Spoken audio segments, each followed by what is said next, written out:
Il est vrai qu'aujourd'hui, nous évoluons dans une société qui a vraiment besoin de changer les qualités, une société qui a vraiment besoin d'engendrer une catégorie de personnes qui va influencer d'autres personnes. Une société qui a vraiment besoin aujourd'hui d'urgence de créer cette dynamique qu'on appelle la dynamique des leaders. Et aujourd'hui, justement, je vais te parler de leadership parce que c'est une question qui interpelle. Il y a beaucoup de personnes qui aujourd'hui sont dans ce qu'on appelle le côté négatif de leadership. Et pour la petite histoire, je vais te dire, c'est quoi le leadership? Le leadership n'est rien d'autre que la capacité, l'habilité à faire valoir sa personnalité, l'habilité à augmenter, à booster la qualité de sa vie, l'habilité à avoir une vision, l'habilité à faire adhérer beaucoup d'autres personnes à cette vision. Un leader, alors, c'est une personne qui est capable d'avoir premièrement une idée. Et deuxièmement, après avoir une idée, ça ne suffit pas, mais la chose la plus importante, c'est bien sûr la communication. Trouver des moyens de communiquer cette idée pour pouvoir susciter ce qu'on appelle la confiance en d'autres personnes, pour que ces personnes viennent s'ajouter à toi dans ton leadership.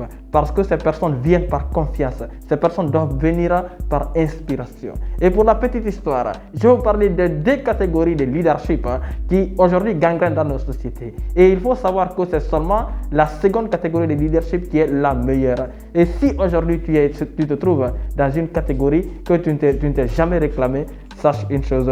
Le temps est venu pour toi de changer de mentalité, de personnalité. Le temps est venu pour toi de changer même de relationnel, de changer de perception, de paradigme. Pourquoi de mentalité? Pour aller bien sûr vers le second leadership.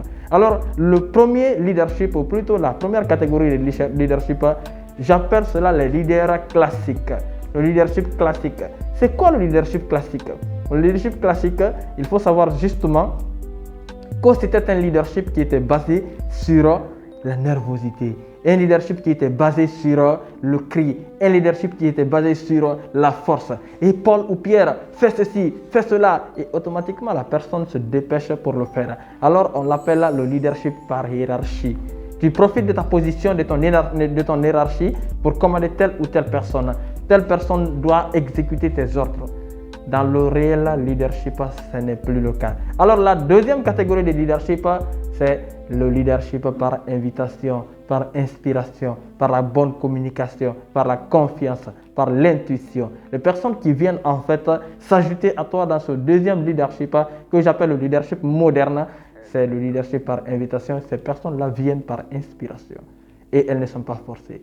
Alors, qu'est-ce qui se passe généralement? Lorsque tu as une vision, tout grand leader d'abord commence par une vision plutôt. Et c'est cette vision, avec les bons moyens de communication, tu arrives à mieux communiquer sur cette vision. Tu trouveras des personnes qui vont adhérer à la vision. Mais il faudrait que ces personnes viennent par inspiration. Il faudrait que tu les invites et que ces personnes se voient émancipées dans le projet, dans l'initiative. Ces personnes tâchent de se développer leurs facultés, développer leur personnalité, développer leur confiance et pourquoi pas développer leur relationnel. Alors tout justement, si tu es la première catégorie de leaders qui pense que la force ou les cris peut amener les personnes à te suivre, détrompe-toi, mon frère, ma soeur, ça ne marche plus.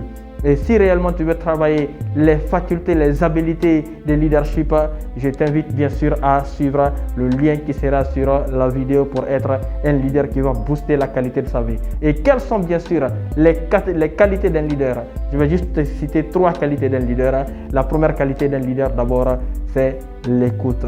Un bon leader, c'est toujours écouter quand il faut et comme il le faut. La deuxième qualité d'un leader, c'est bien sûr la façon de communication. La façon de communiquer plutôt. Et sa façon de communiquer, aujourd'hui, ce qui est beaucoup appris dans les sociétés, dans les entreprises de formation, c'est bien sûr la CNV, la communication non violente. Un leader, c'est quelqu'un qui sait mieux communiquer ses idées, ses intentions. Et la troisième catégorie d'un leader, c'est bien sûr pouvoir déléguer les tâches. Un leader sait toujours déléguer les tâches. Il y a plein de choses que lui, il peut faire, mais il préfère que quelqu'un d'autre le fasse pour que cette personne se sente importante, pour que cette personne se sente intégrée. En responsabilisant les gens, en fait, vous les appelez à la responsabilité, ou plutôt à l'engagement. Alors, si tu as suivi cette vidéo du début jusqu'à la fin, je te Je te dis à bientôt dans une prochaine vidéo.